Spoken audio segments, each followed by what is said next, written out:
자, 이어서 하겠습니다. 앞 시간에 우리가 이 구약 부분을 다 못해서 빨리 조금 속도를 내서 하겠습니다. 그래서 문서설은 아까 말씀드린 대로, 이제 그런 내용들을 주장을 하고 있는데, 48페이지 밑에 문서설의 설명. 그렇게 문서설을 주장하는 비평주의는 오경이 형성된 것에 대해서 어떻게 설명을 하느냐 하는 부분입니다. 그래서 아까 말씀드린 70인경이 AD 한 300년경에 알렉산드리아라는 곳에서 번역이 됐어요. 모세 오경부터 번역이 됐고 언제 전체 구약에 대한 번역이 끝났는지는 알 수가 없지만 어쨌든 300년경에 이 70인경의 번역이 시작됐다라고 보고 이미 이제 신약에 들어설 무렵에는 그 부분이 구약 성경 70인역이 구약 전체를 다 담고 있는 것으로 보여요.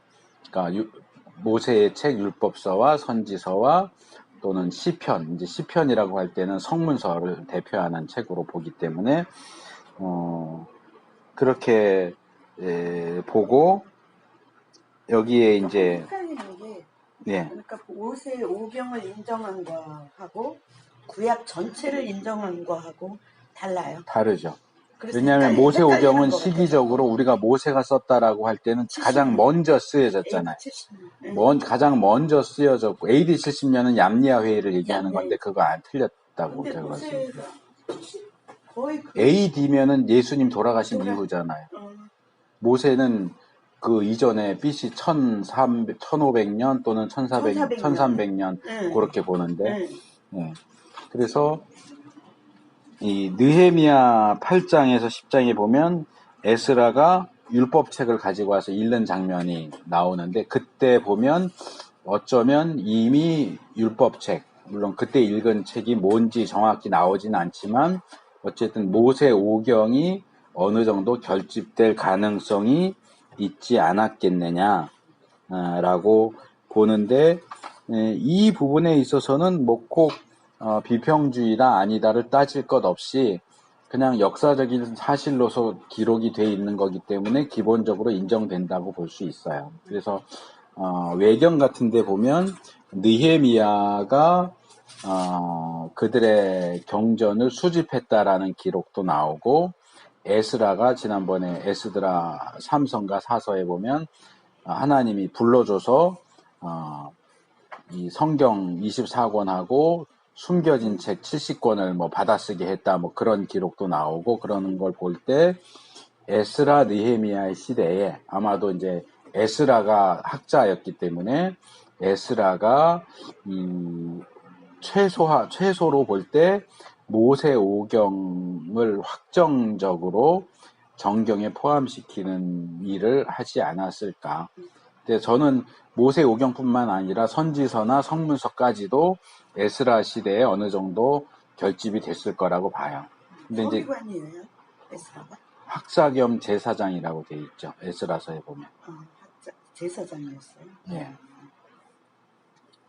그러니까 학자라고 하는 건 서기관이라는 걸 얘기를 하는 거죠. 네. 그럼 많이 받아 썼겠네요. 그때 당시로. 서기관들은 받아 쓰는 일을 하는 게 아니고 베껴 쓰는 일을 하죠. 베껴? 네. 사본화시키는 과정. 본 것을? 네. 아니, 기본에 있는 책을 베껴 쓰는 거죠. 우리가 성경 사본 이미 배웠잖아요. 근데 여기 말고 그 뒤로 넘어가면 서기관들이 그 신약 시대에는 이렇게 신약 시대에 서기관이 나오잖아요. 바리새인 서기관 이런. 그게 율법을 연구하는 학자들이에요. 그 시대는 신약 시대는. 그리고 이 시대는 그냥 베껴 쓰는 게. 아니 구약 시대에도 학자고요. 그러니까 구약 시대의 서기관이나 신약 시대의 서기관이나 마찬가지예요. 근데 이제 이걸 서기관이라고도 하고 사관이라고도 하는데 과거에는 글을 아는 사람들이 많지가 않았기 때문에 그 글을 아는 사람들이 물론 성경도 다뤘지만 그 어떤 그룹에 있어서 중요한 일, 그러니까 보통 어떤 그룹에도 임원을 세우면 회장, 부회장, 총무, 서기, 회계, 서기가 들어가잖아요.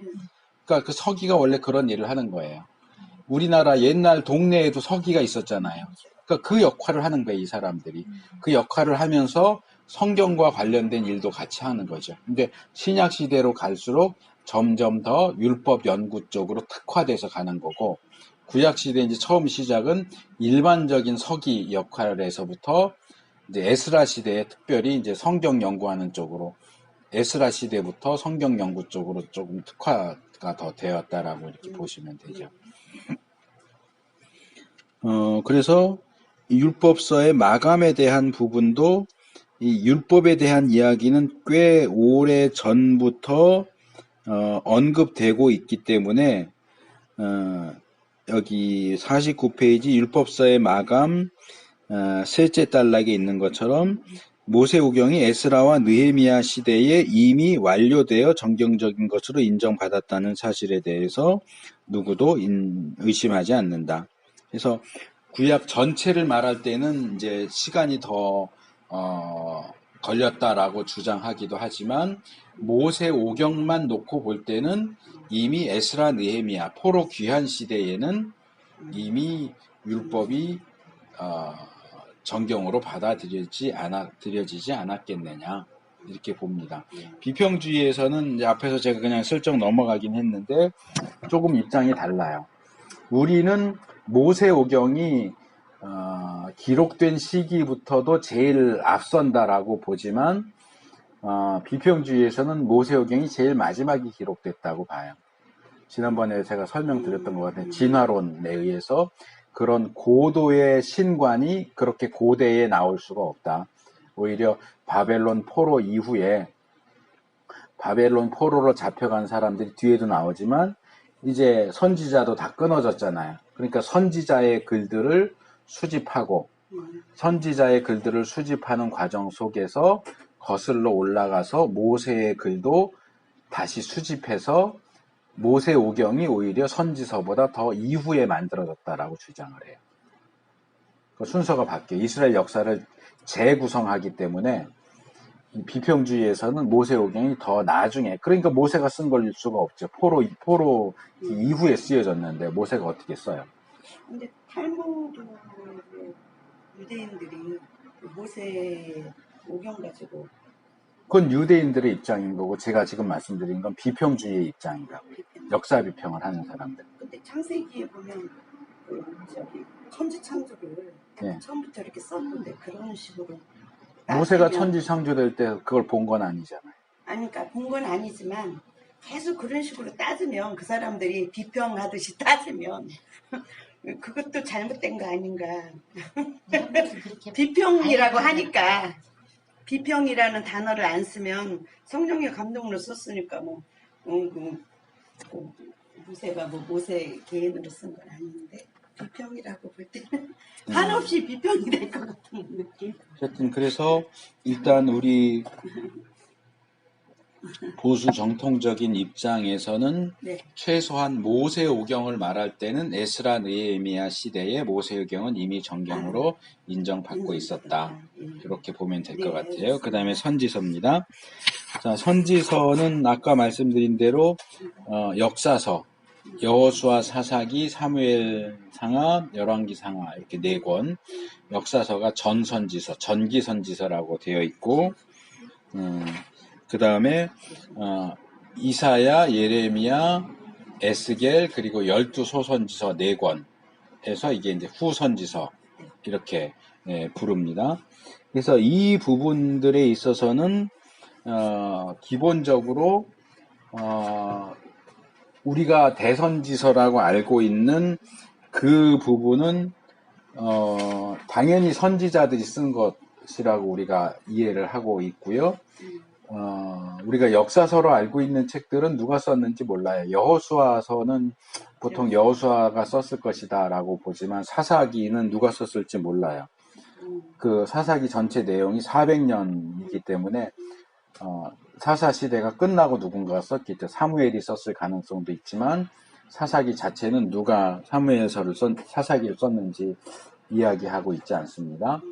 사무엘서 같은 경우도 보통 사무엘이 썼다 그러지만 사무엘은 사무엘상 10장쯤 가면 죽어요. 그러니까. 그 이후 역사, 다윗이 죽은 이후 네. 솔로몬이 왕으로 세워지는 때쯤 사무엘서가 끝나는데 그때까지 살아있던 사람이 아니면 그 내용을 쓸 수가 없겠죠. 그러니까 그 부분도 누가 썼는지 모르고 열왕기 상하도 역시 누가 썼는지 우리가 알 수가 없습니다. 그럼에도 불구하고 유대인들이 이 책들을 선지서라고 부르는 이유는 크게 두 가지 이유 때문입니다. 첫째로는 후선지서처럼 전선지서도 선지자들이 썼을 것이다. 그래서 그 사람들은 사무엘서를 사무엘이 썼다거나 열왕기서를 예레미야가 썼다거나 이런 식으로 선지자들과 연결을 시킵니다. 그러니까 확실한 증거가 있어서 그런 거는 아니고 이제 선지서니까 선지자가 썼다라고 보는 거죠. 그리고 이제 또 하나는 우리가 역사서라고 보는 것도 선지서로 포함시키는 이유는 그 역사 기록, 이스라엘과 유다의 역사 기록이 선지자적인 시각을 가지고 선지자적인 인물이 썼다고 보기 때문에 선지서로 보는 겁니다. 그러니까 그냥 단순히 역사를 기록한 게 아니고 선지자적인 시각을 가지고. 그러니까 뭐 우리나라 근대사 같은 경우도 어떤 친일 역사관을 가지고 주장하는 친일파 역사학자들도 있잖아요. 또는 우리 민족주의 역사관을 가지고 기술할 수도 있고, 그러니까 어떤 시각을 가지고 그 역사를 기술하느냐에 따라서 그것의 어떤 정체성이 많이 달라지니까 유대인들은 일단 그 역사서들도 선지자적인, 모세도 선지자였잖아요. 그리고 여호수아도 모세의 후계자이기 때문에 어쩌면 선지자적인 그런 위치를 부여했을 수도 있고, 사사기 사무엘서는 다 사무엘이 쓴 것처럼 그렇게 보통 얘기를 하고, 열왕기서는 아까 말씀드린 대로 예레미야가 썼다 이렇게 보니까 그렇게 보면 이 전선지서도 다 선지자들의 작품인 걸로 그렇게 보게 되는 거죠. 그래서 여기 이제 선지자들에 대한 또는 예언에 대한 얘기도 여기 조금 언급이 됐는데 그 밑에 제가 각 주로 써놓은 내용들을 조금 자세하게 읽어보실 필요가 있습니다. 그래서 우리 정통 보수 신학에서 선지자 또는 예언을 어떻게 이해하느냐, 비평주의에서 예언을 어떻게 이해하느냐가 굉장히 중요합니다. 이건 이제 선지서를 다룰 때 더 자세하게 다뤄야 될 문제이긴 한데 그냥 간략하게 말씀을 드리면 예언이 뭐냐? 예언이 뭡니까? 우린 보통 미래의 일을 미리 얘기하는 게 예언이다 이렇게 이해합니다. 그런데 신학적으로 또는 구약 성경이 이야기하는 예언은 그런 의미가 아닙니다. 이것도 굉장히 중요합니다. 예언은 대언입니다. 대언은 뭐냐? 대신해서 말하는 겁니다. 예언은 미래의 일을 말하는 게 아니고 하나님의 말씀을 받아서 하나님 대신 말하는 게 예언입니다. 근데 이제 표현을 예언으로 쓰다 보니까 오해가 생기는데 이 표현 예언은 대언이다라는 주장을 보수주의에서 먼저 쓴 게 아니고 비평주의에서 먼저 썼어요. 비평주의에서 왜 예언은 대언이다라는 그 맞는 얘기인데 그 표현을 왜 썼느냐 하면 예언을 인정하지 않기 위해서예요. 우리가 일반적으로 알고 있는 것처럼 예언은 미래에 대한 내용도 포함하고 있어요. 근데 비평주의 또는 이성주의 입장에서는 미래 일을 미리 아는 건 불가능해요. 예언은 불가능해요. 그러니까 예언은 미래 일을 일반적으로 예언은 미래 일을 미리 말하는 거다 라고 하는 것을 반대하기 위해서 예언이라는 건 미래 일을 얘기하는 게 아니고 대신 말하는 거야 라고 이제 하는 주장을 이제 하기 시작을 한 거예요. 그런데 우리가 예언은 대언이다라는 사실을 받아들이면서도 우리는 예언의 가능성을 역시 받아들여요. 예언은 불가능해 그렇게 보지 않아요. 그래서 예레미야서나 에스겔서에 그 내용이 자주 나오는데 미래의 일을 아는 것은 살아계신 하나님만 하실 수 있는 독특한 일이에요.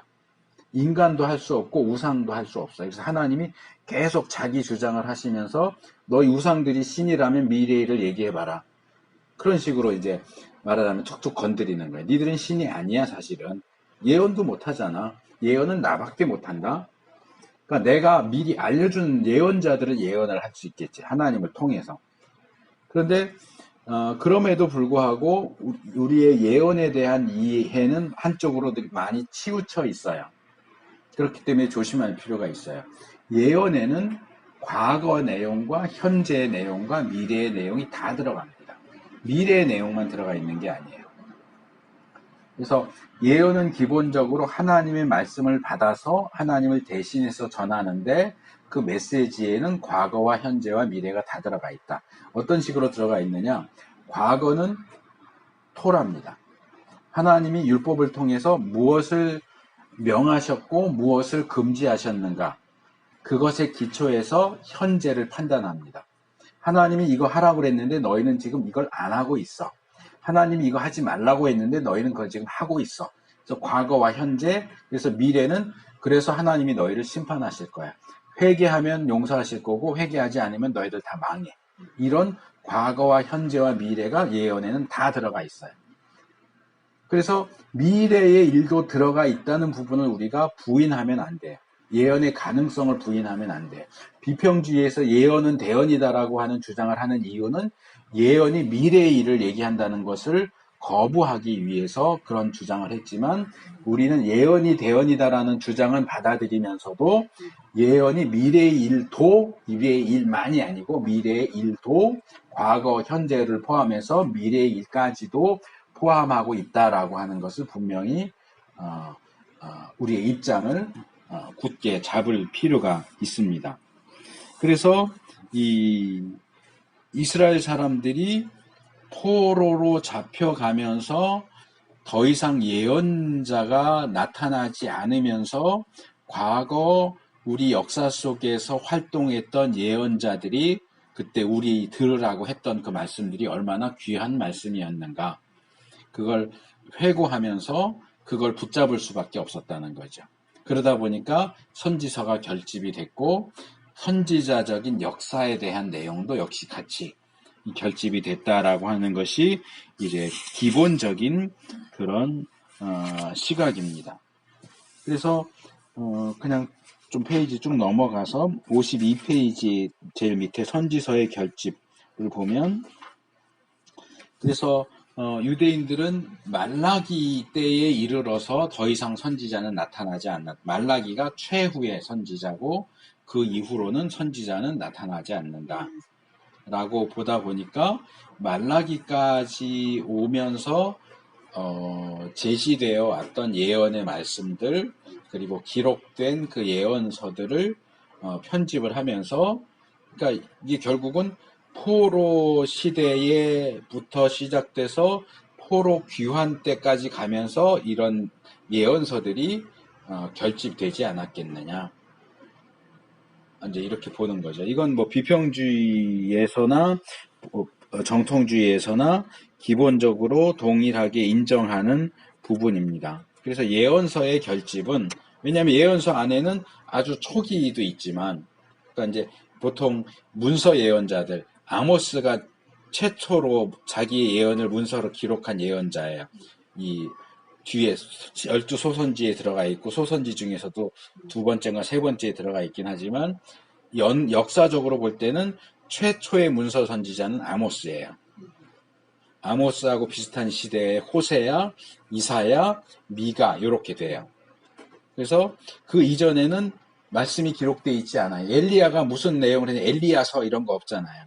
엘리사서도 없고 사무엘서는 역사서지 사무엘의 메시지를 기록하진 않잖아요. 그래서 이게 이제 초기 예언서들은 역사 속에 이제 들어가 버리는 거고 후기 예언서는 선지자들의 이름으로 그들의 메시지가 이제 기록이 되어서 결집이 되면서 전기 예언서와 후기 예언서로 이렇게 이제 형성이 되는 거죠. 그래서 이 예언서에 대한 부분도 아까 제가 말씀드렸던 이 53페이지 보면 비평주의에서 말하는 예언서의 결집 첫 번째 마카비 2서에 나타난 전설에는 느헤미야가 도서관을 만들면서 왕들과 예언자들에 대한 책들을 수집했다, 모았다. 그러니까 이게 이제 예언서나 역사서이지 않겠느냐 추측을 해보는 거죠. 그 다음에 제2 에스드라서에 예레미야가 기도해서 하나님이 불러주는 내용을 받았었다. 그게 지금의 구약 24권과 그 다음에 비밀스러운 책 70권이다. 그리고 이제 유전에 대한 내용도 그 회당과 관련해서 이야기되고, 이 다니엘서에 대한 얘기도 나오는데, 이 박창환 교수는 비평주의 입장을 취하기 때문에 다니엘의 시대를 한참 뒤로 봐요. 왜냐하면 예언을 인정하지 않다 보니까 다니엘서에 나오는 동물들이라든가 이런 게 보면 로마까지도 포함하고 있는 걸 보이거든요. 그러면 적어도 로마 시대, 신구약 중간 시대 내지는 로마 시대에 어떤 사람이 다니엘서를 썼을 것이고 그것을 정경에 포함시키기 위해서 다니엘이 썼다라고 뻥친 거다. 최소한 헬라 시대에 쓰여졌을 거다. 아무리 빠른 시대로 땡겨도 헬라 시대지 바벨론 시대, 우리가 아는 건 그거잖아. 바벨론 포로로 잡혀간 다니엘이 썼다고 보는데 비평주에서는 그걸 인정하지 않아요. 그래서 포로로 잡혀간 다니엘, 그 다음에 초기에 사무엘, 엘리야, 엘리사, 그 다음에 뒤로 가면 이제 문서 선지자 아모스, 호세야, 이사야, 그리고 이스라엘 유다 역사 말기에 예레미야, 포로로 잡혀간 에스겔, 다니엘, 그 다음에 포로에서 돌아온 학개, 스가랴, 말라기.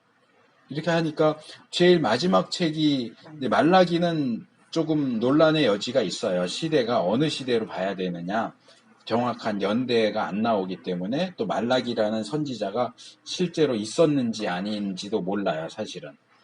왜냐하면 말라키, 히브리어로 말라키라고 하는 건 나의 사자. 그러니까 구약에는 천사라는 말이 안 나오고요. 천사에 해당되는 게 말라키예요. 말라크.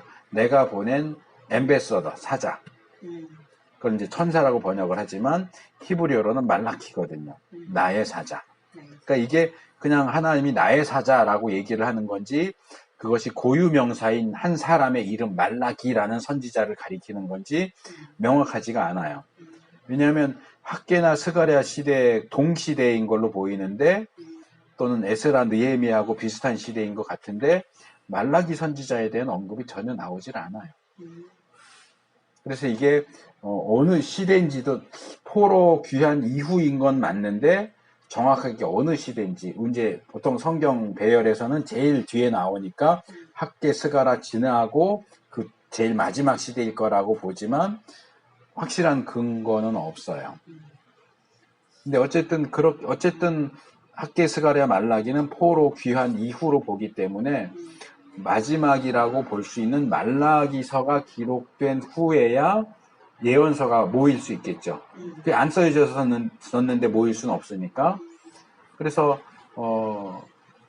말라기서도 역시 아까 말씀드린 것처럼 에스라 시대쯤에 예언서가 결집됐다고 보면 에스라와 비슷한 시대이거나 조금 이전 시대이거나 이렇게 볼 수 있겠죠. 근데 이제 그 부분들은 연대 계산이 복잡하고 이렇게 분명하지가 않기 때문에 확정지어서 말하기는 어려워요. 어쨌든 그래서 여기 우리 54페이지 위에서 셋째 단 다니엘서는 BC 167년경에 나타난 책이라고 보는 것이 학계의 정설이다. 그래서 제가 76번 각 줄을 써놨죠. 이제 비평주의에서 말하는 정설인 거고 우리 정통 보수 정통은 거의 인정하지 않아요. 다니엘은 바벨론 포로로 1차 포로로 잡혀갔던 그 다니엘이라고 보는 거지 헬라 시대에 살았던 사람이라고 보지 않아요. 이건 기본적으로 예언이라는 게 불가능하다라고 하는 입장을 이제 반영하는 비평주의적인 입장이고요. 그래서 아까 말씀드린 대로 어쨌든 에스라 시대쯤에 그 예언서도 집결되지 않았겠느냐. 근데 이제 일반적인 것은 아까 말씀드린 대로 이제 잘못된 정보인데 AD 70년 얌리아 회의를 얘기하지만 그거는 이제 틀린 거다 하는 것 이전 시간에 말씀을 드렸고요. 마지막 성문서입니다. 이 성문서는 케투빔 또는 헬라어로 하기오그라파, 그러니까 거룩한 성자에다 문서, 그러니까 거룩한 문서죠. 거룩한 글들. 홀리 라이팅이스. 그래서 모세 오경에 들어갈 수가 없고 선지서에 들어가지 않은, 그러니까 모세 오경이나 선지서보다는 나중에 쓰여졌기 때문에 모세 오경이 이미 마감되고 선지서가 마감돼서 그 뒤에 쓰여졌기 때문에 앞에 들어가지 못한, 말하자면 짜투리 책들을 모아놓은 게 성문서가 아니냐. 성문서 안에는 역사에 대한 내용도 있죠. 에스라, 느헤미야, 에스더, 우리는 역사서로 분류하지만 이거 다 성문서에 들어가거든요. 역대기도 그렇고, 그 다음에 우리가 선지서라고 보는 다니엘서도 거기 들어가 있죠. 선지서하고 비슷해 보이는. 근데 다니엘은 직업이 정치인이지 선지자가 아니에요, 사실은. 물론 이제 신약에 보면 다니엘을 선지자라고 인용한 부분들도 있긴 하지만, 왜냐하면 예언을 하긴 했으니까. 근데 이 다니엘은 한 번도 선지자로서의 사역은 해본 적이 없어요. 예언은 하지만. 그래서 선지자냐 아니냐 이제 이 부분에 조금 논란이 있을 수 있는데, 이제 일단 이 신약에서 다니엘을 선지자라고 부르고 있기 때문에 이제 그런 점은 우리가 기억할 필요가 있겠죠. 그래서 이 성문서 안에는 여러 종류의 문서들이 시, 지혜, 역사, 그리고 예언, 그러니까 이것들이 잡다하게, 나쁘게 말하면 잡다하게 다 들어가 있다 보니까 결국은 앞에서 지난번에 그 할 때 그 책에서 말씀드렸지만, 예언은 선지서 아니에요? 성문서가 아니고. 어느 게? 예언은. 어느 예언이? 성문서에 들어가냐고. 다니엘서를 우리는 선지서로 보잖아요. 다니엘서에는 예언이 들어가 있잖아요. 그러니까 예언서라고 부를 수 있는 성격의 책도 성문서에 들어가 있다. 역사에 대한 내용도 들어가 있고, 예언에 대한 내용도 들어가 있고, 시도 들어가 있고, 지혜도 들어가 있고. 그래서 꼭 오경, 율법서, 선지서라고 할 때 오경과 비슷한 성격의 내용은 성문서에 없어. 선지서와 비슷한 성격의 책은 성문서에는 없어. 이렇게 말할 수가 없단 말이에요. 그런 성격의 책들도 성문서에는 다 들어가 있어요. 그러다 보니까 이제 우리 성경의 기원 그 책에 그 내용이 나오지만, 성문서, 토라, 네빔, 케투빔 이렇게 얘기하다 보니까 요게 구약 성경이 결집된 순서라고 보통 많이 생각하지만 그것이 꼭 그 순서인지 정확하게 알 수가 없다. 성경의 기원에서 어느 분이 그 내용을 쓴 거 제가 지적을 해드렸어요. 근데 일반적으로 볼 때는 그 순서로 된 게 맞는 것 같아요. 물론 쓰여진 내용 보면, 예를 들면 룻기 같은 경우는 사사시대, 전기선지서 시대에 쓰여졌잖아요. 근데 이게 짧은 책이고 이제 메길로트라고 해가지고 절기와 관련해서 읽는 책으로 묶여지거든요. 5권이. 그러다 보니까 꼭 나중에 쓰여졌다고 말하기는 어렵다는 거예요. 시기적으로 꼭 늦게 쓰여졌기 때문에 마지막 3번째 그룹에 들어갔다. 이렇게 보기는 어려워요. 초기에 쓰여진 것도 있죠. 다윗이 쓴 시 같은 경, 솔로몬이 쓴 것들도 초기지만 거기 들어가지 않는단 말이에요. 그러니까 어떤 성문서도 성문서만의 어떤 독특한 특징을 가지고서 형성되지 않았겠는가. 그래서 토라는 가장 그 유대교 신앙, 여호와 신앙의 토대를 쌓아주고 기준이 되는 책들이고, 예언서는 그 기준을 가지고 역사를 보고 그 역사 속에서 전해진 선지자들의 메시지가 선지서로 결집이 되고, 그 다음에 성문서는 이스라엘 사람들의 어떤 신앙적인 삶, 생활을 위해서 그 내용들이 결집되지 않았느냐, 뭐 요 정도로 볼 수 있을 것 같아요. 그래서 성문서라고 하는 건 유대인들이 붙인 표현이고, 신약에는 성문서라고 하는 표현이 사용되지는 않습니다. 하지만 성문서를 가리키는 것 같은 그런 표현들이 이 신구약 중간기 문헌들에 나오고, 구약 성경, 그러니까 유대인들의 성경을 세 그룹으로 나눈다라고 하는 언급들이 나오기 때문에 현재 그 세 그룹이 토라, 네빔, 케투빔이 거기서 말하는 정확한 명칭을 토라, 네빔, 케투빔 이렇게 말하지는 않지만 그게 결국 그 세 그룹이 아니겠는가, 이제 이렇게 보는 거죠.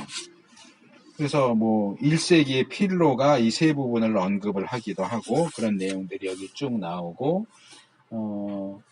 그래서 이 비평주의 설명을 보면 56페이지, 이 성문서가 결집되는 데는 상당히 시간이 많이 필요했던 걸로 보인다. 이제 신구약 중간 시대에 나오는 외경들에서야 이제 비로소 이 성문서를 가리키는 것으로 보이는 어떤 언급들이 나오는 걸로 보면, 이제 헬라 시대도 지나서 어쩌면 로마 시대 정도 이렇게 들어와서 이제 결집되지 않았겠느냐, 라고 하는 것이 이 비평주의 입장에서 제시하는 설명이고, 우리 복음주의, 보수주의에서 제시하는 설명은 이것도 역시 BC 3세기경에 마무리되지 않았겠느냐. 그러니까 에스라 시대 정도에 마무리되지 않았겠느냐. 이거는 아까도 말씀드린 것처럼 일반적으로 얌리아 회의에 대한 내용들이 너무 일반적으로 퍼져 있기 때문에 대부분 신학교, 제가 신대원 때 배웠던 교수님들도, 제가 신대원 1학년 때 그 부분을 이제 처음 연구해서 알았거든요. 우연히 발견을 했는데 얌리아 회의가 구약 성경을 결정한 게 아니다. 그래서 그때 이제 그 페이퍼를 썼어요. 근데 그 당시 저를 가르쳤던 조직신학 교수님, 구약 교수님, 신약 교수님도 다 얌리아 회의에서 결정됐다고 가르쳤었거든요. 근데 제가 이제 10년이라고 나왔네요. 이제 요거는 앞에서는 70년이라고 예, 그 책들마다 조금씩 오차가 있는데 70년대라고 보는 게 대부분 그런 것 같아요. 70년대로 보면 될 것 같아요. 네. 그래서 이제 아까 처음에도 말씀드렸던 것처럼 이건 추측이에요. 추론이지 확실하게 이게 맞아 이렇게 말하기는 어려워요. 구약 정경 결집의 역사 이런 책이 우리한테 내려오는 것도 아니고, 그러다 보니까 지금 뭐 필로의 책이라든지 뭐 외경에 나오는 언급들 이런 것들을 다 조합해가지고 언제쯤에는 되지 않았겠는가 이렇게 보는 건데, 적어도 AD 70년 또는 90년대를 얘기하는 얌리아 회의가 아닌 것은 확실하다. AD 한 100년, 그러니까 70인경이 번역되던 당시에는 이미 구약 성경이 토라와 네빔과 케투빔이 이미 다 결집이 되었던 걸로 보이고, 조금 더 거슬러 올라가면 아마 이건 이제 제 입장에 에스라 시대쯤에 웬만한 내용들은 거의 다 결집이 되었을 것이다 이렇게 봅니다. 근데 신약도 보면 AD 뭐 사복음서 60년, 70년 예. 바울이 쓴 것도 예수님 70에서 90. 예수님 그 사이에. 돌아가시고 한 30년 정도 후부터 쓰여지기 시작한다고 보거든요. 네, 그러니까 이거하고 좀 맞물리는 거 아니에요 싶어요. 얌리아 회의는 유대인들이 모인 회의이기 때문에 신약과는 관계가 없는데 그냥 시기적으로 얼추 비슷하다는 그때. 얘기죠. 예. 자, 신약으로 넘어갑니다. 신약 정경화 개요. 여기서는 이제 뭐 복음서, 서신서 이걸 따로 다루지는 않지만 전반적인 내용들을 여기 이제 다루도록 하겠는데, 일단 여기서는 초대 교회사에서 배우시는 내용들이 굉장히 많이 참조가 되어야 합니다. 그래서 일단 1세기 교회가 어떤 상황에 있었는가, 어떤 상황 속에서 신약 성경의 기록이 늦추어졌고 또 갑자기 쓰여지기 시작했고 그것이 이렇게 발표되기 시작했는가 하는 것은 이 구약은 역사적인 정황을 우리가 잘 알 수 없지만 신약은 이 역사적인 정황을 아는 게 굉장히 중요합니다. 그래서 첫 번째로 우리가 기억해야 될 것, 여기 박창환 교수 책에서 잘 설명이 돼 있어요. 61에서 66페이지까지라고 해서 여기 7.2 신약 성경과 관련된 1세기 교회 상황에서 58에서 59페이지까지 6가지로 되어 나와 있죠. 첫째로 초대 교회의 성경은 구약 성경이었다. 그래서 우리가 디모데전서 같은 경우 디모데 후서인가요? 전서인가요? 갑자기 헷갈리네. 모든 성경은 하나님의 감동으로 된 디모데 후서네요. 후서 3장 16절. 네. 그럴 때 우리가 모든 성경 그럼 66권의 성경 이렇게 생각하는데 아니에요. 확대시키면 그렇게 볼 수 있지만 바울이 말하는 그 당시에 모든 성경은 구약 성경이에요. 왜? 신약 성경은 아직 만들어지지가 않았어요. 그래서 구약 성경을 인용해가지고 계속 네. 끌어다가 그러니까 초대교회의 성경은 구약 성경이에요. 원래. 결혼할 때 뭐 하면 네. 그래서 초대교회가 본 성경은 그래서 필립 얀시라고 하는 기독교 작가가 쓴 책 중에 지금은 책 제목이 바뀌어서 나왔는데 초창기에 번역돼 나왔던 책 제목은 예수님이 읽으시던 성경. 아마 거기 제가 각주에 어디 써놨는지도 모르겠는데 근데 번역돼 나오면서 이 책 이름이 바뀌었어요. 예수님이 읽으시던 성경. 초대교회 이전에 신약의 유대인들이 읽었던 성경은 70인역 성경이에요. 히브리 성경이 아니고 헬라어 성경, 구약 성경이고 초대교회도 역시 이 70인경을 그들의 성경으로 받아들였다. 그래서 신약 성경이 없어도 초대교회가 기독교회로 형성되고 복음을 전하고 성도들을 가르치고 하는데 전혀 문제가 없었다. 그러다 보니까 신약 성경을 따로 기록해야 될 필요성을 별로 못 느꼈다는 거죠. 그리고 초대교회는 예수님과 함께 했던 제자들로부터 예수님이 행하신 이적들을 직접 목격한 사람들, 이런 사람들로부터 교회가 시작되다 보니까 목격자가 넘쳐나는 거예요. 그걸 굳이 글로 써서 이런 일이 있었다라고 얘기할 필요가 없어요. 그러니까 사도들도 맨날 내가 예수님이랑 다닐 때 이러면서 얘기하고, 그렇죠? 하도 들으니까 누가 와서 엉뚱한 소리 하면 그거 아닌데 해서 엉뚱한 소리가 나올 수도 없어요. 그런 식으로 아주 자연스럽게 증인들이 살아있고 구두를 통해서 기록된 책은 구약으로 충분했고 예수님과 관련된 내용은 얼마든지 구두로 목격자들을 통해서 구두로 제시되었기 때문에 굳이 신약 성경을 써야 되겠다라고 하는 필요성을 못 느꼈던 것 같고요. 또 하나는 이제 복음서 연구할 때 굉장히 중요한 개념이지만 하나님 나라. 이제 하나님 나라가 이미 왔냐, 앞으로 올 거냐, 이건 이제 종말론이나 신약신학에서 굉장히 중요한 부분인데 예수님의 말씀 가운데는 하나님 나라가 앞으로 올 거다라는 내용도 있지만 이미 왔다 하는 내용도 있고 내가 금방 온다 하는 내용도 나와요. 그래서 초대교회 역사를 보다 보면 거기 그 중요한 용어가 표현이 나오는데 이건 꼭 기억하셔야 돼요. 재림의 지연이라는 표현이 있어요. 그러니까 초대교회 성도들은 예수님이 곧 오실 거라고 생각했어요. 몇 년 이내에. 그러니까 예수님이 곧 오실 건데 굳이 예수님에 대한 내용을 책으로 쓸 필요가 없잖아요.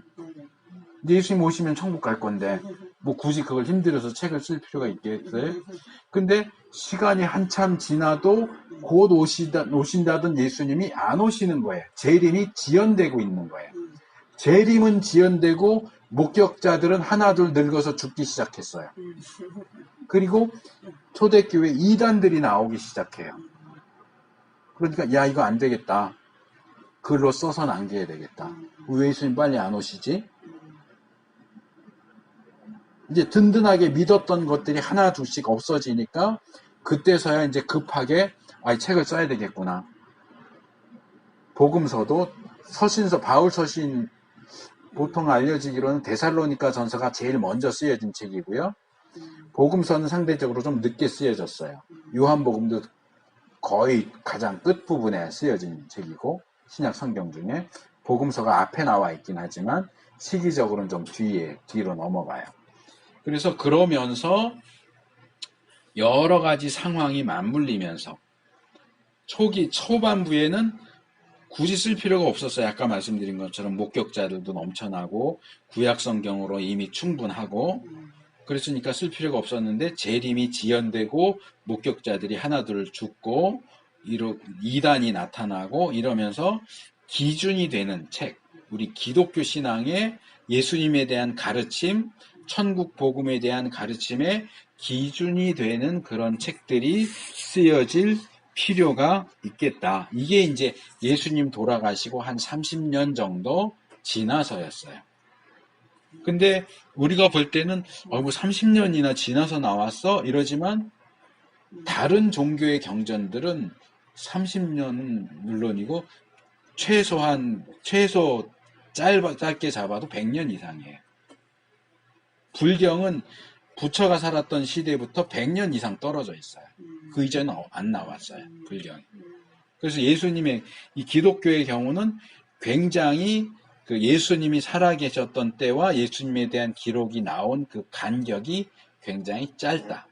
짧다는 얘기는 뭐냐 하면 잘못된 내용이 들어갈 가능성이 적다.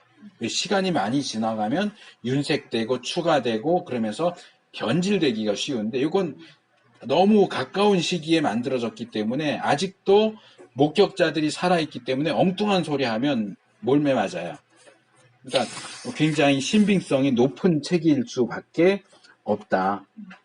그리고 여기서 두 가지가 제시되어 있는데 60페이지 넘어오면 이 고대 시대의 사람들은 우리 시대와 기억력에 있어서 차원이 달랐다. 우리도 그래요. 우리도. 제가 중고등학교 내지는 대학 다닐 때는 전화번호 웬만한 거 다 외웠어요. 지금 못 외워요. 저희 아이들 것도 번호 못 외워요. 왜? 핸드폰에 다 들어가 있으니까. 핸드폰이 내 기억을 대신 해주기 때문에 지금은 내 번호하고 아내 번호 정도밖에는 기억을 못해요. 부모님 집 번호. 아버님 핸드폰 번호도 몰라요. 근데 그때는 웬만한 친구 번호도 다 외웠거든요, 전에는. 그러니까 필요에 따라서 그렇게 되는 거예요. 근데 그 구약 시대나 신약 시대는 책이라는 게 별로 없었어요. 웬만한 건 다 기억을 해야 돼요. 그렇기 때문에 그 당시 사람들의 기억력은 상당히 정확했다. 뭐 기억해갖고 쓰는 게 얼마나 정확하겠어? 이럴 수 있지만 그 사람들의 기억력은 우리하고는 비교가 안 될 정도로 굉장히 정확했다. 둘째로 이것이 교회 안에서 기록되기 전에도 교회 안에서 사도들에 의해서 또 교회 지도자들 장로들에 의해서 워낙 반복해서 계속 이야기되었기 때문에 누군가가 엉뚱한 소리 한다거나 누군가 엉뚱한 얘기를 쓰면 금방 들통이 났다. 그래서 엉뚱한 얘기가 들어갈 수가 없었다. 그렇기 때문에 시기적으로도 간격이 짧았고 이러저러한 이유 때문에 신약 성경의 기록은 그런 변질되고 훼손될 만한 어떤 그런 요소들이 별로 없었다. 굉장히 신뢰도가 높다고 말할 수 있다 하는 겁니다.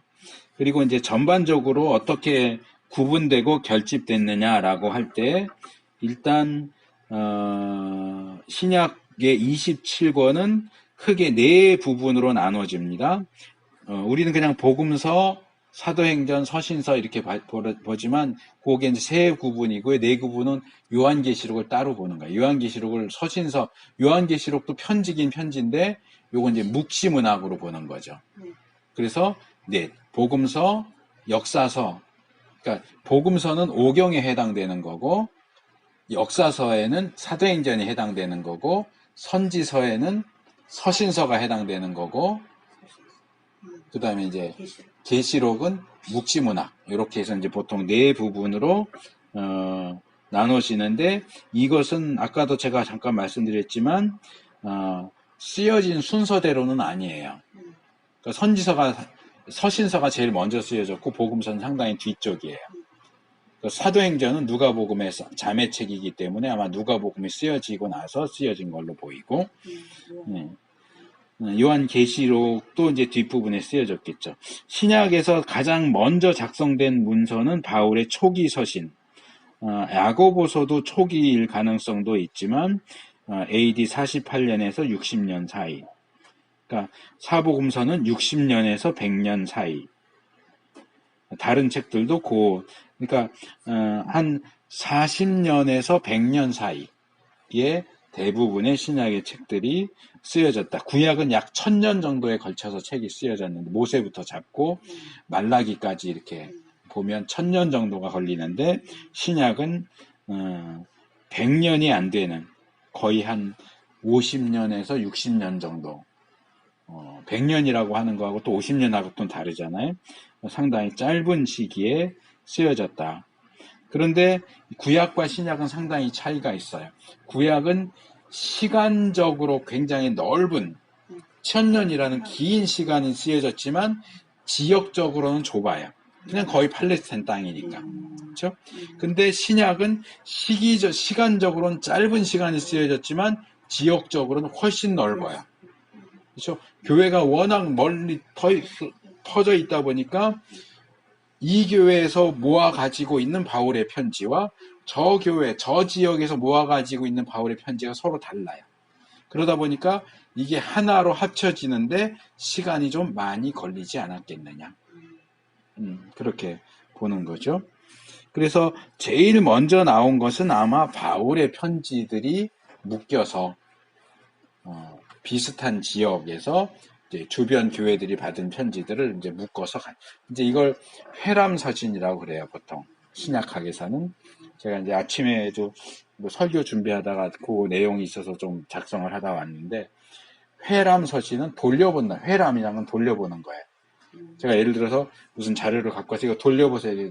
전사님 드리면 이렇게 살펴보고 뒤에 분 넘겨보면 또 뒤에 분이 보고 이렇게 돌려보듯이, 바울이 편지 썼는데 돌려보세요. 그럼 이 교회 가서 한번 보고, 그 다른 교회 가서 또 보고. 그러니까 바울이 꼭 한 교회만을 위해서 쓴 게 아니고, 예를 들어서 에베소서가 그래요. 우리는 에베소서가 에베소 교회를 위해서 쓴 책이라고 보지만 아니에요, 사실은. 에베소서의 초기 사본에는 에베소란 말이 없어요. 후기에 들어가요. 후기 사본에 에베소가 들어가 있어요. 그러니까 에베소서는 우리가 에베소 교회에 쓴 편지라고 알지만 사실은 어느 교회를 위해서 썼는지 알 수가 없어요. 다수의 교회들이 돌려보도록 위해서 쓴 편지로 보여요. 근데 이제 조금 뒤로 가면서 거기 에베소서 사본에 에베소 교회라고 하는 내용이 추가해 들어갔기 때문에 우리가 편의상 에베소서라고 부르는 거지, 사실은 에베소서는 에베소서가 아니에요. 몰라요. 어느 교회인지 몰라요. 초기 사본에는 나오질 않아요. 그래서 편지들이 이렇게 돌아다니면서 가까운 지역의 교회들이 그 편지를 이제 묶어서 에베소서, 빌립보서, 골로새서 뭐 이렇게 묶고, 뭐 갈라디아서도 그쪽 지역이고 이 소아시아 지역이니까, 그 다음에 뭐 고린도서는 저쪽 이제 마게도냐 쪽으로 넘어가야 되니까 고린도 전서, 후서 뭐 이렇게 묶여지고, 이런 식으로 이제 지역별로 묶여서 보다가, 야, 우리 교회는 이 바울이 쓴 이 편지도 있는데 니네 또 뭐 있냐? 그러다 보니까 이제 서로 넘겨주고 넘겨받고 이러면서 이제 바울의 편지가 어떤 전집처럼 가장 처음 묶여졌을 것이다, 이렇게 봅니다. 그래서 바울의 편지도 조금 지역마다 좀 달라요. 우리가 소위 말하는 목회서신이라고, 이게 이제 저도 처음 고등학교 때쯤에는 굉장히 헷갈렸어요. 부르는 표현이 되게 많잖아요. 사복음서인데도 복음서라고도 하고, 그 다음에 공관복음이라고도 하고, 사복음서라고, 네 개의 복음서라는 사복음서도 있지만, 네 번째 복음이라는 의미에서 사복음서라고, 요한복음을 사복음, 제4복음서라고 그러거든요. 그러니까 공간복음은 관점이 같다 그래서 마테마트가 누가복음을 묶어서 공간복음. 그렇죠? 바울의 편지도 우리가 바울 서신 이렇게 하고, 바울 말고 다른 사람들이 쓴 것은 일반 서신 그러죠. 베드로가 쓴 거, 야고보가 쓴 거, 유다가 쓴 거, 뭐 이런 것들. 근데 바울 서신 중에서도 또 옥중 서신, 목회 서신. 그럼 그건 또 뭐예요? 바울 서신 가운데 바울이 감옥에 갇혀서 쓴 걸로 보이는 책들을 몰아서 옥중 서신. 디모데전서, 디도서처럼 목회와 관련된 권면을 주는 책들을 목회서신 이렇게 묶어서 얘기를 한단 말이에요. 그러니까 이런 구분들, 용어들도 좀 기억하실 필요가 있어요. 근데 이제 비평주의에서는 목회서신은 바울이 안 썼다고 봐요. 그래서 초대 교회에도 이 목회서신은 조금 뒤늦게 바울 서신에 합류가 된 것 같아요. 그러다 보니까 목회 서신을 바울 서신으로 인정하는 지역이 있고 인정하지 않는 지역이 있고, 그리고 이제 문제가 되는 책들도 좀 있었어요. 구약에서도 에스더, 전도서, 아가, 에스겔 뭐 이런 책들이 이제 문제시 됐던 것처럼 신약 성경 가운데서도 대표적으로 여기 뒤에 가면 자세하게 나오겠지만 제가 기억하는 걸로 베드로 후서, 유다서, 그 다음에 요한계시록도 좀 문제가 됐었고요. 묵시인문학이기 때문에. 베드로후서, 유다서는 왜 문제가 됐냐면 내용이 너무 비슷해요. 말하자면 유다서가 베드로후서를 요약한 것처럼 보여요. 베드로후서는 유다서의 확대판이고, 근데 하나는 베드로가 썼다고 그러고 하나는 유다가 썼다고 그러는데, 이건 뭔가 조금 둘의 관계가 굉장히 뭔가 수상하게 보여요. 그러다 보니까 둘 다 의심을 받았고, 또 베드로후서가 특별히 의심받았던 이유는 너무 잘 써서. 어부인데. 무식한 어부라고 그랬는데, 무식한 어부가 쓴 걸로 치고는 헬라어 문장이 너무 고급져요. 저도 이제 베드로전서 저희 이제 교회에서 조금 지금 한 10번 정도 설교를 하고 있는데, 연속 설교는 이제 강해 설교는 아니고 이제 본문을 좀 자세히 보느라고 이렇게 나눠서 하다 보는데, 헬라어 문장이 정말 현란해요. 베드로 전서도. 그러니까 비평주의자들은 이게 너무 잘 쓰여졌기 때문에 베드로가 썼을 리가 없어 이러는 거예요. 너무 잘 쓰여서. 그래서 그런 책들 몇 가지. 또 요한 서신 가운데서도 문제가 또 제기가 되기도 해요. 그래서 우리 아마 생전 처음 들어보실 수도 있는데, 사도 요한과 장로 요한을 따로 분류해요. 네, 맞아요. 그건 우리 입장이 아니고 비평주의 입장이에요. 그래서 우리는 이제 사도 요한이 장로 요한, 목회, 요한 1, 2, 3, 4에 보면 함께 장로된 나 요한은 이러거든요. 그러니까 사도 요한이 자기도 장로, 베드로도 장로된 자로, 함께 장로된 자로 그러거든요. 그러니까 그 당시에 장로는 목사와 장로를 합쳐서 장로라고 불렀기 때문에 그렇게 했다고 보는데, 비평주의에서는 사도 요한과 장로 요한이 다른 인물이라고 보는 거예요. 딴 사람이 썼다는 거예요. 요한복음 쓴 사람이 다르고, 요한복음은 사도 요한이 썼고, 요한 1, 2, 3서는 장로 요한, 요한계시록은 사도 요한이 썼고, 그래서 두 사람이 있다고 주장을 해요. 그래서 용어가 달라요. 근데 우린 그걸 인정하지 않아요. 그래서 요한복음을 읽으려면 요한일서를 같이 봐야 돼. 이 두 개가 굉장히 짝을 이루는 책이기 때문에 요한일서의 용어를 요한복음이 설명하고 요한복음에 나오는 용어를 요한일서가 설명해주고 하기 때문에 꼭 같이 짝을 이뤄서 읽어야 돼요. 그래서 어쨌든 그런 문제가 되는 책들도 꽤 있었고, 이제 신약 성경이 쓰여진 책이, 우리가 지난번에 신약 외경도 복음서 쪽에도 아류가 되게 많고, 행전 쪽에도 아류가 많고, 서신서에도 아류가 많고, 그 비슷한 시대에 정말 쏟아져 나온 책들이 굉장히 많았거든요. 그리고 교회 안에서 굉장히 인기 있게 읽혀졌던 책들도 많아요. 뭐 바나바 서신이라든가 허마의 목자라든가 디다케라든지 이런 아주 인기 있던 책들도 많이 있는데 그런 책들이 정경에 안 들어갔어요. 그럼 도대체 어떤 기준으로 정경이 결집됐겠느냐? 그럴 때 이것도 이제 결국 추측이죠. 어떻게 신약 정경이 결집됐는지를 알려주는 역사 기록은 없어요. 그냥 조금 더 후대 가면 제일 처음에 아타나시우스가 부활절 편지를 쓰는 가운데 우리가 가지고 있는 신약 정경은 이거다. 그래서 완벽한 27권의 목록을 쓰거든요. 그 다음에 무라토리안 정경이라고 무라토리라는 사람이 발견한 문서에 역시 27권의 정경이 정확하게 들어가 있는 목록이 나와요. 나중에 그런 목록들이 나오고 그러다 보니까 이제 근데 그 목록들 가운데는 우리가 알고 있는 책들이 빠져있는 계시록이 빠져있다거나 베드로후서나 유다서가 빠져있다거나 이런 목록들도 나오거든요. 그러니까 목록의 차이가 있어요. 그러니까 이건 아까 말씀드린 대로 지역이 넓다 보니까 이렇게 서로 합의를 보는데 시간이 좀 많이 걸리지 않았겠느냐. 그러나 이제 결국은 자연스럽게 구약 정경처럼 자연스럽게 성령의 역사를 통해서 27권의 정경이 인정되었을 것이다. 이렇게 보죠. 근데 이제 그래도 이제 이성적으로 생각할 때 그게 어떻게 책인데 어떻게 자연스럽게 모여져 이런 거죠. 그러니까 사도가 썼을 것이다. 사도거나 사도와 밀접한 관련이 있는 사람. 그러니까 마가는 사도가 아닌데 베드로와 연결이 돼 있고 누가도 사도가 아닌데 바울하고 연결돼 있으니까 마가가 쓴 거는 베드로가 쓴 거나 마찬가지고 누가가 쓴 거는 바울이 쓴 거나 마찬가지다. 이런 식으로 이제 사도성을 이제 얘기를 하는 거고, 그 다음에 교회에서 많이 읽은 책, 교회에서 인기가 좋았던 책, 뭐 이런 식의 이제 기준들을 제시하는데 아까 말씀드린 것처럼 추론이지 추측이지 확정적인 내용들은 아니에요. 그래서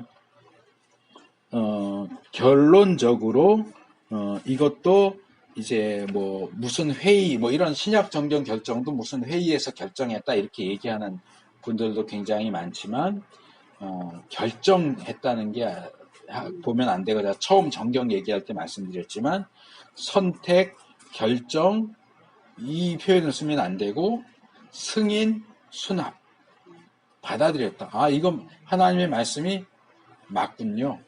맞습니다 하고 받아들인 거지 회의를 통해서 이건 뺍시다 이건 넣읍시다 이렇게 해서 만들어진 역사가 사실은 없다. 구약과 마찬가지로 신약도 베드로가 쓰는 거는 베드로 전후서로 이제 이렇게 하잖아요. 근데 이제 디모데후서 전후서는 바울이 썼잖아요. 예. 근데 굳이 디모데에게 썼다라고 이제 목사님들이 예. 이제 이렇게 하는데 그런 의미로 보면 이게 좀 헷갈리는 게 그런 의미라면 그냥 성경 내용에다가 그냥 조금을 넣지. 그거 굳이 디모데 헷갈리라고 한 거예요. 공부 열심히 하라고. 그건 농담이고요. 자, 예전에 이게 헷갈려가지고. 누가 썼느냐와 누구에게 썼느냐가 이제 다 들어가 있죠. 네. 그리고 이제 여기 뒤에서도 아마 나오겠지만 서신서 같은 경우도 배열 기준이 있어요. 긴 것부터 짧은 걸로 가요. 앞에 나오는 서신서가 길어요. 그런데 그게 항상 그런 게 아니에요. 갈라디아서, 에베소서 같은 경우는 반대예요. 그 하나가 긴 게 앞으로 와야 되는데 뒤로 갔어요. 짧은 게 앞으로 나왔어요. 그래서 그런 예외들이 있고 시대 흐름으로 쓴 그건 아닌 것 같고요. 꼭 시대 연대순은 서신서는 연대순으로 돼 있지 않고요. 길이순이에요. 그러니까 아까 말한 대로 바울 서신 중에 제일 처음 쓰여진 건 데살로니가 전서예요. 그럼 데살로니가 전서부터 나와야죠. 사도행전 다음에. 순서. 근데 순서가 아니에요. 긴 순서예요. 그러니까 소선지, 대선지, 소사사, 대사수 하는 것처럼 서신서도 앞에 나오느냐 뒤에 나오느냐 연대순이 아니고 길이순이에요. 전반적으로 볼 때 길이 순서고요. 이름이 어떻게 붙였느냐 그거는 우리는 알 수가 없는데 어떤 거는 저자의 근데 바울 쓴 편지가 워낙 많은데 다 바울 전서 후서 이름 바울 1서 2서 3서 이렇게 할 수는 없잖아요. 그러니까 이제 주로 수신자를 중심으로 해서 교회에 보낸 편지는 교회 이름 로마서, 고린도 전서, 에베소서, 갈라디아서, 골로새서, 빌립보 교회 개인은 개인 이름 디모데, 디도, 빌레몬. 그런 분들은 굳이 그 사람들이 썼다라고 하고 싶어. 반항하고 싶으면 하세요. 아니 야구는 야구 보니까 그거 자, 일반 서신은 이제 숫자가 많지 않잖아요. 예. 그러니까 아마 바울 서신은 많기 때문에 수신자 중심으로 아마 이름을 그런 붙이지 것 않았을까 같아요. 네. 생각이 들고요. 그건 누가 이렇게 딱 집어서 말한 걸 제가 어디서 보지는 않았는데 그냥 그럴 추측할 것 때 같아요. 일반 네. 서신은 쓴 사람 이름으로 돼 있잖아요. 그렇죠. 근데 바울 서신은 많이 써요. 받은 사람 중심으로 돼 받은 있으니까 사람. 네. 아마 바울 서신이 많기 때문에 구분하느라고 수신자 중심으로 이름을 붙이지 않았겠는가. 그래서 신약 성경 정경을 얘기할 때는 제일 중요한 건 사도성이에요. 그러니까 사도가 썼느냐 하는 것도 중요하지만 사도적인 가르침과 맞느냐. 우리가 외경을 받아들일 수 없는 가장 중요한 이유 중에 하나가 사도적인 가르침, 교회의 정통적인 가르침하고 안 맞아요. 그러니까 하나님의 말씀, 하나님의 말씀으로 주어진, 하나님의 영감으로 쓰여진 책들의 어떤 가르침, 분위기, 그 흐름과 기조하고 안 맞는 거예요. 그러니까 예를 들어서 역사를 기록하는데 반일적인 입장에서 역사를 기록했는데 어떤 책 하나는 친일적인 게 있어. 그럼 여기다 집어넣을 수가 없잖아요. 인정할 수가 없잖아요. 그러니까 이건 뭔가 달라. 그러니까 이런 이질적인 것들 때문에 뭐 읽기는 읽어도 이게 하나님의 말씀이라고 인정을 하기가 어려웠던 것 같아요. 그러니까 이게 이제 사도성이라는 게 누가 썼느냐 하는 것도 있고 내용상으로 사도적인 가르침과 얼만큼 일치하느냐. 그러니까 이 사도성은 굉장히 중요해요. 초대교회를 놓고 볼 때 이 사도성은 교회가 교회되는 데 있어서 굉장히 중요합니다. 그리고 이제 아까도 잠깐 얘기했지만 이단 얘기를 했는데 이건 굉장히 중요해요. 기억하셔야 돼요. 초대교회가 급박하게 신약 성경을 기록하고 또 특별히 신약 성경 목록이 이렇다.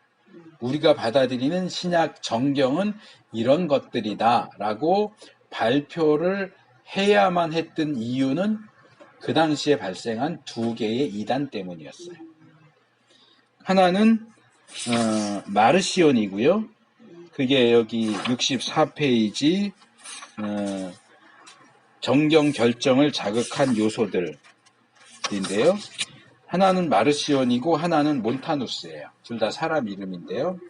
마르시온은 빼기 기억을 하시면 되고요. 더하기 빼기 할 때 마르시온은 빼기고요.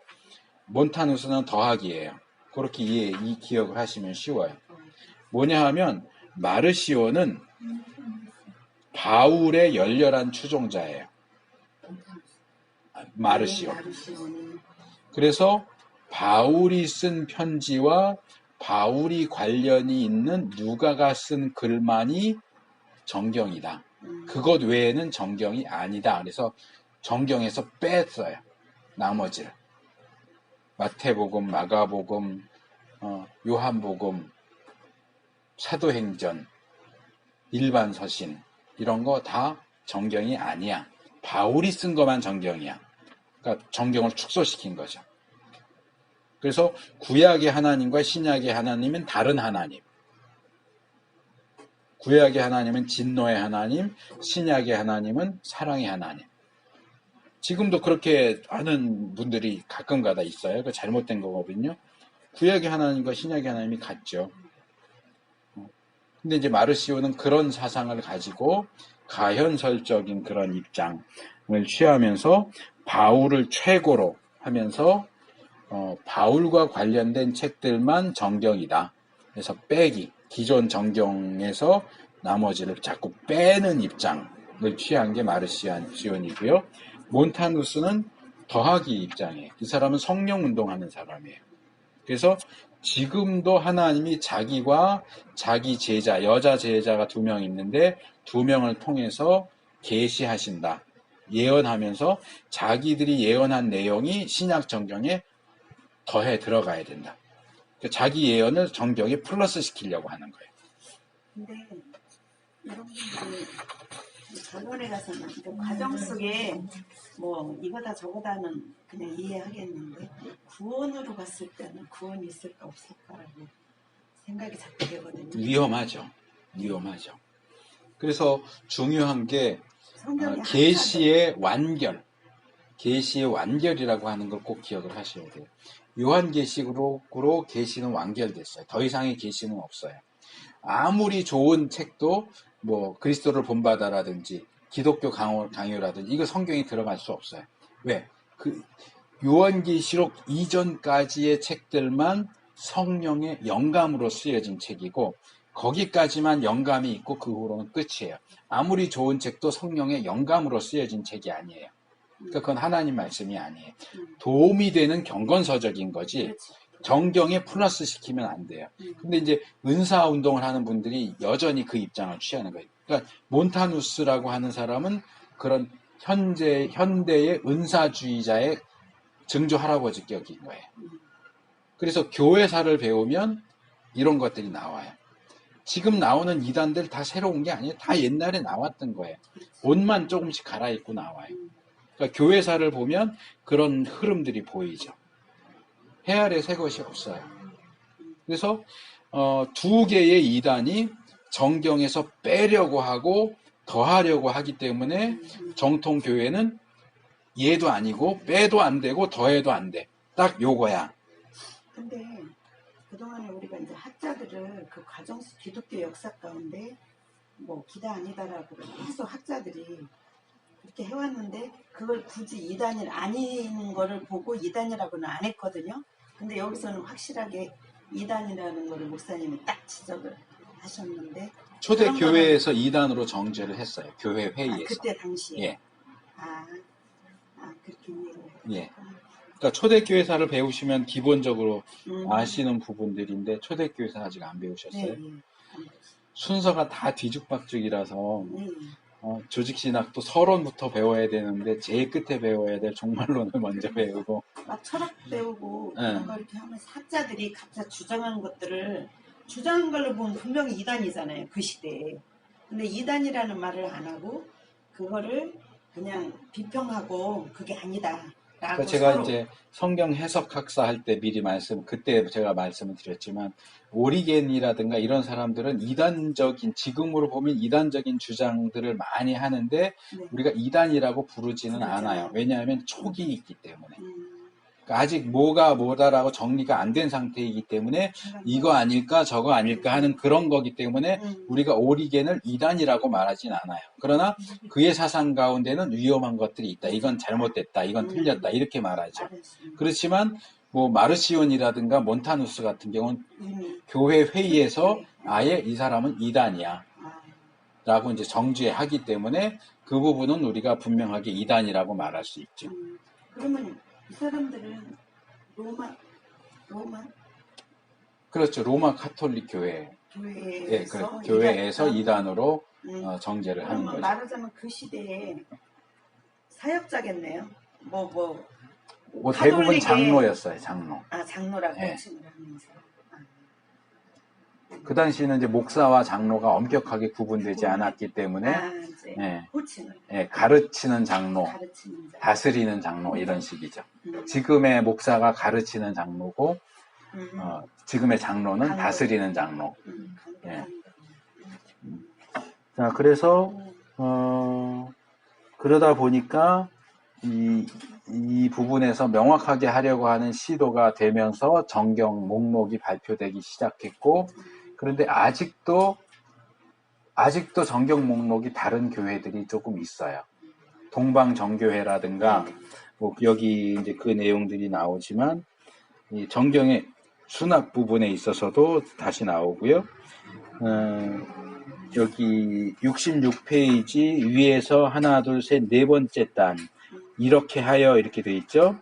그래서 거의 모든 교회가 공통적으로 4개의 복음서, 사도행전, 바울서신 13개, 베드로 전서, 요한 1서를 정경으로 소유하고 인정하였으며 히브리서, 야고보서, 베드로 후서, 요한 2, 3서, 유다서, 요한계시록에 대해서는 받아들인 교회도 있고 받아들이지 않은 교회도 있고, 그러니까 이 책들은 구약의 에스더서, 에스겔서, 아가서, 전도서처럼 조금 이게 맞나? 뭐 이렇게 이제 했던 의심도 받았던 그런 책들인데 여전히 지금도 어떤 책들은 받아들이지 않는 교회도 있어요. 어딘가 제가 그 내용을 썼을 텐데 수납 부분을 보시면 일단 가이사랴의 유세비우스가 라는 사람이 교회사를 썼어요. 그러니까 이 사람은 초대교회 시대에 아주 가깝게 살았던 사람이 직접 초대교회 역사를 쓴 거예요. 거의 목격자에 가까운. 근데 이제 그의 기록 가운데도 오류가 이제 종종 나와요. 예를 들면 뭐 마태가 히브리어로 마태복음을 기록했다. 뭐 이런 글들이 나오는데 히브리어로. 아니 히브리어는 구약. 그러니까 말이 안 유세비우스가 그렇게 기록을 해갖고 그것 때문에 또 신약학에서 이제 또 논의가 되기도 하는데 이제 그 사람도 아마 그 당시에 제대로 확인을 못한 내용들을 쓰지 않았을까라고 생각을 해요. 그러니까 초대교회에 가까이 있는 사람이 쓴 거긴 하지만 그렇다고 해서 100% 정확한 건 아니다. 요세푸스도 예수님과 비슷한 시기 사람이거든요. 근데 그의 기록들도 우리가 100% 신뢰하기는 힘들어요. 오히려 굉장히 과장된 게 많아요. 뻥이 많아요. 왜냐하면 로마에 전향을 하거든요. 원래 유대 군대 장교였는데 항복을 한 거예요. 로마 군대에 항복해서 그 안에 있으면서 로마 세계를 향해서 우리 유대인도 괜찮은 민족이야. 그러면서 그 유대인들을 말하자면 홍보대사처럼 글을 많이 썼어요. 그러면서 굉장히 과장된 표현들을 많이 쓰기 때문에 그의 글도 100% 우리가 받아들일 수는 없어요. 이제 생명의 말씀장에서 요세푸스라고 해서 이렇게 두꺼운 책 4권으로 번역돼 나왔어요. 근데 굉장히 중요한 사료이긴 하지만 100%는 아니다. 그러니까 이 가이사랴 유세비우스도 이 교회사에서 22권의 책, 신약 성경에서 22권, 4개의 복음서, 사도행전, 바울 서신을 14권이라고 했는데 이 유세비우스는 히브리서도 바울이 썼다라고 봤어요. 그래서 14권이에요. 13권이 아니고 14권. 요한일서, 베드로전서, 계시록 이렇게 해서 몇 개가 빠져 있죠. 그런 식의 이제 목록이 초기에 나왔고 아타나지우스 아까 말씀드린 대로 부활절 서신 가운데 정확히 27권을 최초로 이제 목록을 제안한 게 있고요. 동방교회, 그러니까 동방정교회죠. 서방 로마 카톨릭 말고 그리스 정교회. 그게 넘어가서 러시아 정교회가 된 거고요. 그리스 정교회, 동방교회가 서방교회하고 좀 안 맞았어요. 특별히 요한계시록을 인정할 수 없다. 그렇게 해서 계속 대립을 하다가 결국은 이제 요한계시록을 인정하기도 했고 시리아 교회, 수리아 교회는 22권만 채택을 했어요. 그래서 베드로 후서, 요한 2, 3서, 유다서, 계시록을 인정하지 않았어요.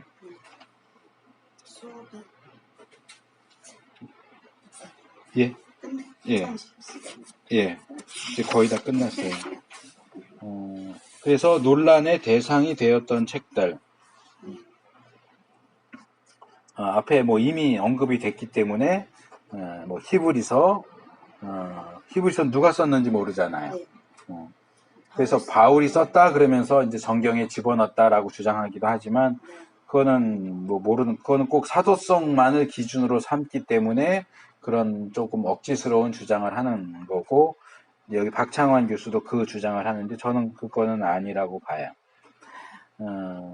야고보서, 유다서, 베드로후서, 뭐 요한계시록 뭐 그런 것들 의심받았지만 결국은 정경에 포함되었다. 포함시킨 게 아니고 포함되었다라고 하는 거 결과적으로 인정을 해야 되고 이제 5세기 이후에도 또 이 마치 얌니아 회의처럼 이게 왜 신약 정경에 들어가지 하고 여전히 문제가 됐던 책들 몇 개, 히브리서, 야고보서, 베드로후서, 요한 2, 3서, 유다서, 계시록 같은 것들이 여전히 또 문제시가 되기도 했지만 그럼에도 우리 정통 기독교 교회는 27권의 성경을 신약 정경으로 인정을 합니다.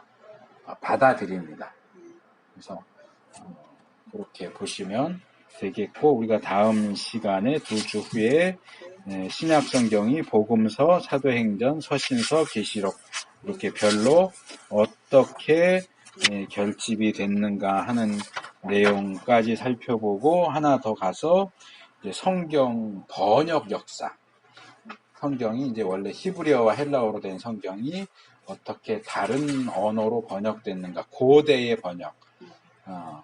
헬라어로 번역. 구약 히브리어 성경이 헬라어로 번역되고 뭐 시리아로 번역되고 라틴어로 번역되고 고대의 번역 부분을 다룰 거고 이제 4번 남았거든요. 이제 4번. 그래서 신약 성경 책들 부분별로 다룰 거고 고대 번역 다룰 거고 그 다음 마지막 시간에는 영어 성경 번역에 대한 것, 그 다음에 한글 성경 번역에 대한 것 이렇게 다루면 이제 성경 형상사 강의는 끝납니다. 영어도 달라요? 영어 성경이 10강이에요. 아, 그래요? 예. 저희 영어를 지금 하고 있거든요. 영어 성경이요? 성경은 안 하고 성경 자체를 다룬다는 거죠. 예. 저는 중국은 번역본, 아니죠. 번역 성경, 어떻게, 어떤 번역본들이 있고, 어떻게 되어 있는가 하는 거를 말씀을 드리고. 숙제는